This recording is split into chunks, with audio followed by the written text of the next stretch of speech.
አባባ በድጋሚ በህይወቱ ላይ ከባድ ችግር ተፈጠረ። በባለፈው ቲና አሳግተው ነበር።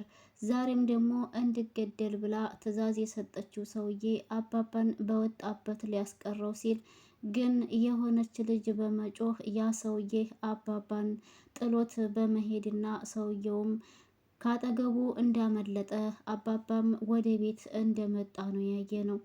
ይህንን ነገር ልታቀነባብረው የምትችለው ቲና ናት ተብሎ ስለታሰበ ልታስገድኝ ሞክረሻል፣ ስለዚህ ከቤቴ ውስጥ ጥፊልኝ ብሎ አባባ ቲናን አባረራት።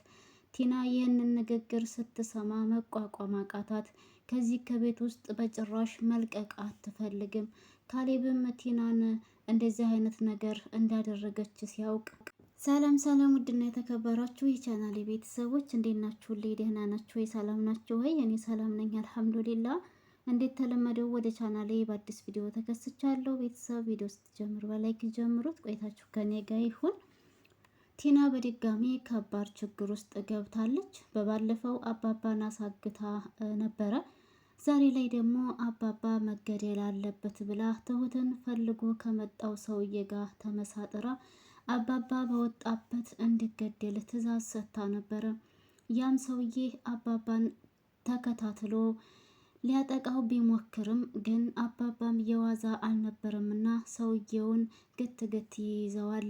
ሰውየውም አንተ ሽማግሌ እንዴት አባህ ነው የጠነከርከው እያለ ከሱ ጋር አፍላፊ ሲመላለስ አንዲት ከጎን የተመለከተች ልጅ ትጮሃለች። ልክ እሷን ሲሰማ ትሁትን ፈልጎ የመጣው ሰውዬ አባባን ጥሎት በቆመበት ያመልጣል። ያችም ልጅ ወደ አባባ ትመጣና ተርፈሃል አይደል? ደህና ነህ? እኛ ቤት ገብተህ ወንድሞቼ ይሸኙሃል ብላ ወደ ቤት ይዘው ትሄዳለች። አባባም ወደ ቤት ከሄደ በኋላ አረፍ ብሎ ቀጥታ ወደ ራሱ ቤት ነበረ የሄደው። እቤት ውስጥ ካሌብ እና ቲና እንዲሁም ትሁት አባባ በወጣበት አልተመለሰም፣ ምን ሆኖ ይሆን ስልኩም አይሰራም እያሉ ካሌብን በተደጋጋሚ ስልኩን ይሞክራል። ቲናም ለምንድን ነው የምታሟርቱበት? እሱ ምንም አይሆንም ይመጣል አይዟችሁ እያለች ትላቸዋለች። ትሁትም በጣም ግራ ተጋብታለች። እባክሽን የምታውቂው ነገር ካለ ንገሪን ብላ ብትላትም ቲና ግን ምንም እንደማታውቅና በባለፈው ስላሳገትኩት ዛሬም ጠርጥራችሁኝ ነው ወይ? እኔ ተለውጫለሁ፣ የበፊቷ ክፉዋ ቲና አይደለሁም እያለች እነ ካሌብን ለመሸወር ትሞክራለች። ካሌብ ግን በጭራሽ ሊያምናት አልቻለም። አባዬ አንድ ነገር ቢሆን ከአንቺ ራስ አልወርድም ይላታል። ቲና ግን ነገሩን ለማጠፋፋት ስትል ፖሊስ ጣቢያ ሄደው ማመልከት እንዳለባቸው ለካሌብ ብታማክረውም ካሌብ ግን በጭራሽ እንደዚህ ሊሆን አይችልም፣ እኔ አንቺን መቼም ቢሆን ነው የማላምንሽ ይላታል። ቲናም ካሌብን ማመን አለማመን የራስ ጉዳይ ነው፣ እኔ በተደጋጋሚ ተቀይሬያለሁ ተስተካክያለሁ እያልኩኝ ብያችኋለሁ። እናንተ ግን ሰው ከስህተቱ እንዲማር ወይም ደግሞ እንዲቀየር አትፈልጉም።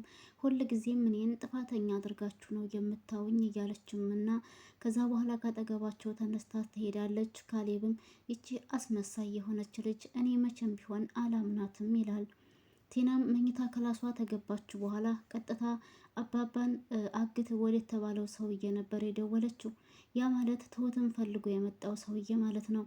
ልክ ስትደውልለት ሽማግሌው እንዳመለጠው ነበር እንዳልያዘው ሲነግራት፣ እንዴት አንድ ሽማግሌ አንድ አቅመ ደካማ የሆነ ሰው መያዝ ያቅትሃል? ስታናድድ ትልና ስልኳን ትዘጋለች። ስልኳንም ከዘጋችው በኋላ ቀጥታ ወደ ሳሎን ስትመጣ አባባም ደግሞ ከውጭ ወደ ቤቱ መጥቶ ነበረ። ልክ እንደገባ የታለች ያች አረመኔ የሚል ጥያቄ ነበር የጠየቀው። ካሌብና ትሁት ይህንን ከአባባ ሲሰሙ ምን ተፈጥሮ ነው? ማንን ነው እንደዚህ የሚለው እያሉ ግራ እየተጋቡ ዝም ብለው ይመለከቱታል።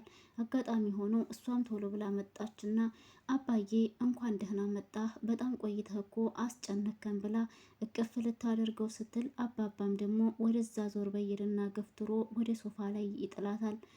ካሌብና ትሁት በጣም ተደናግጠው ትሁት እንደ አባዬ ምን ተፈጥሮ ነው? ለምንድን ነው እንደዚህ የምታደርጋት ብላም ስትጠይቀው አባባም እንደማይመለከታቸው እሷ ያደረገችውን ነገር እሱ ጠንቅቆ ስለሚያውቅ ይነግራቸዋል። ይህ ነገር ለካሌብና ለትሁት ግራ አጋብቷቸው ነበረ።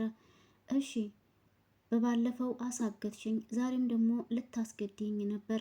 እኔ እኮ አንቺ የምታደርጊውን ነገር እንዳንቹ ማድረግ ጠፍቶኝ አይደለም። ምናልባችም ገንዘብ አታሎሽ ሊሆን ይችላል። ትመለሻለሽ፣ ትስተካከያለሽ ብዬ ነበረ። አንቺ ግን ከስህተትሽ የማትማሪ ሴት ነሽ እያለ ሲላትም ቲናም ምንም እንደማያውቅ በመሆን እባክህን አባባ እያወራህ ያለሁ ነገር ምንም ግልጽ አልሆነልኝም፣ ስለምንና ምን እንደምታወራም አላወቅኩም ብትለውም የላክሹ ሰውዬ እኔን ሊገለኝ ነበር አይደል? በጩቤ ልታስገድኝ ነበር አይደል? ብሎም ሲላት ካሌብ የዚህ ጊዜ በጣም ይናደድና ቲናን ጉሮሮዋን እንቅ አድርጎ ይይዛታል። እባክህን ልቀቀኝ፣ እኔ ምንም የማውቀው ነገር የለኝም እያለ ስትለፈልፍ አባባም ልቀቃት በቃ ይልና ካሌብን ከቲና ላይ ወደዛ ገለል ያደርገዋል። ቲናም የዚህ ጊዜ ታለቅሳለች። አባባ የመጨረሻ ንግግሩ የሆነው ከዚህ በኋላ ከቤቱም ሆነ ከህይወቱ እንድትወጣ ነገ በጧት ተነስታ ልብሷን ሸክፋ ይዛ እንድትሄድና ከቤቱ እንድትወጣለት ነበር የነገራት። ቲናም ይህንን ንግግር መቋቋም ሲያቅታት ይህን ስትሰማ ቀጥታ ወደ መኝታ ክላሷ ትሄድና ታለቅሳለች። መኝታ ክላሷም ከሄደች በኋላ ልብሶቿን አንድ በአንድ ወደ ሻንጣዋ ታስተካከላለች። የዚህ ጊዜ ትሁት አጠገቧ ትሄድና እባክሽን ቲና ተረጋጊ፣ ተረጋጊ፣ ራስሽን እየጎዳሽ ነው ያለሽው እያለችም ታባብላታለች። ትሁት የዋህ የሆነች ልጅ ቲናን ምንም እንደማታውቅ ምንም እንዳላደረገች ነው እያመነቻት ያለችው። ምክንያቱም በባለፈው ልትሄድ ስትል ስላስቀረቻት እና ከዚህ በኋላ የተፈጠረውን የሚፈጠረውን ነገር አንድ በአንድ ነገርኝ፣ ነገራቶችን እኔ አመቻችልሻለሁ እያለች አብራትም ያለቀሰች በመምሰል ስለሸወደቻት ትሁት ቲናን እያመነቻትና እንዲሁም ተቀይራለች እያለችም ለካሌብ እያወራችለት ነበረ። ከዛ በኋላ ቴናም ያላት አማራጭ ሻንጣዋን ሰብስባ መውጣት ስለነበረ ሻንጣዋን ልብሶቿን እንዳለ ወደ ሻንጣ በማስገባት ቤቱን ለቃ ደህና ሁኑ ብላቸው ትወጣለች። ከወጣች በኋላ ግን የሄደችው ትሁትን ወደሚፈልገው ሰውዬ ጋር ነበር። አባባም ካሌብን ይሄ ሁሉ ነገር በአንተ ምክንያት ነው የመጣብኝ ሲለውም ካሌብ እንዲ አባዬ እኔ ምን አደረግኩ? ቆይ ለምንድን ነው እኔን እንደዚህ የምትወቅሰኝ? ሲለውም ቲናን እኮ ያመጣኋት እኔ ሳልሆን አንተ ነህ። ስለዚህ ቤቴ ውስጥ የማይሆን ሰው አምጥተህ ህይወቴ እንዲበጠበጥ አድርገሃል ይለዋል።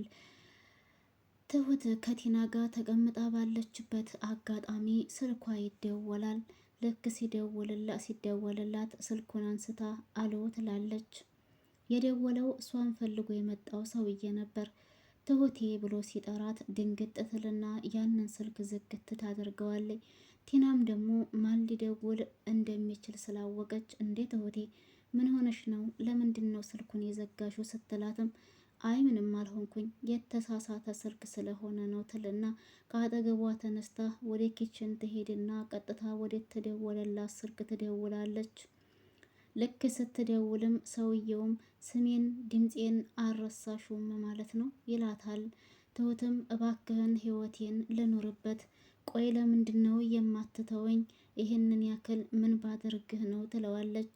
ሰውየውም ትሁትን አንቺ የኔና የኔ ብቻ ነው የምትሆኘው፣ በጭራሽ የሌላ ሰው ሆነሽ ማየት አልችልም፣ የሌላ ሰው ልትሆኝም አትችይ፣ ይልቅንስ አሁን ሌላ ነገር እንዲፈጠር ካልፈለግሽ ወጥተሽ እንገናኝ ይላታል። እሷም ደግሞ እባክህን ከህይወቴ ውጣ፣ ምንም የምታመጣው ነገር የለህም ብላ ስትዝትበት እሱም ደግሞ እንደዛማ ከሆነ በዙሪያሽ ያሉት ሰዎች እንዲጠቁ ትፈልጊያለሽ ማለት ነው? ምንም አታመጣም ብለሽ ታልሽኝ ማታ ያንን ሽማግሌ ምን እንደደረሰበት ጠይቂው ብሎ ይላታል። ትሁት ይህንን ንግግር ከሱ ስትሰማ በጣም ደነገጠች። ምክንያቱም በባለፈው ደብዳቤ ጽፋላቸው አስቀምጣ ልትወጣ ያለችበት ምክንያት እኔን እንዳደረገ ያድርገኝ፣ በእኔ ምክንያት ግን እነ ካሌብና እነ አባባ እንዲጎዱ አልፈልግም ብላ ስላሰበች ነበረ። ያው በቲና አማካኝነት ልትሄድ ካለችበት ቦታ ቀርታለች እና ደብዳቤውም ተቀዳዶ ተጥሏል። ያው ግን አባባ አግኝቶ ደብዳቤውን አንብቦት ነበር። ትሁቴ ይህንን ከሰውየው ስትሰማ በጣም ትደነግጥና ቲናም አጋጣሚ ሆኖ አባባና ካሌብን ቻው ብላ ልትወጣ ስትል ሳሎን ላይ ትደርስባታለች። ትሁትም ቲና መውጣት እንደሌለባት ከቤት ውስጥ መውጣት ያለባት እሷ እንደሆነችም ለና አባባ ትነግራቸዋለች። አባባና ካሌብ ግራ እየተጋቡ ለምንድን ነው አንቺ የምትወጪው? ምንድን ነው የተፈጠረው? ሲላትም ማታ ልታስገድልህ ያለችው ቲና ሳትሆን እኔ ነኝ ትላለች ትሁት። ካሌብ ይህን ሲሰማ ድንግጥ ይላል። ማለት አልገባንም፣ እስኪ በደንብ አድርገሽ አስረጅን ሲሏትም የእሷ ጠላት የሆነ ሰው አባባን ሊያጠቃው እንደሞከረ ትነግራቸዋለች። ቲና ምንም ጥፋት እንደሌለባትና ከቤት ውስጥ መውጣት እንደሌለባትም ትነግራቸውና ለጊዜው ቲና እቤት እንድትቀር አድርጋለች። ትሁቴ ግን እኔ እወጣለሁ እያለች ነው። አባባም በጭራሽ አትወጭም፣ የመጣውን ነገር እንጋፈጣለን ብሏታል።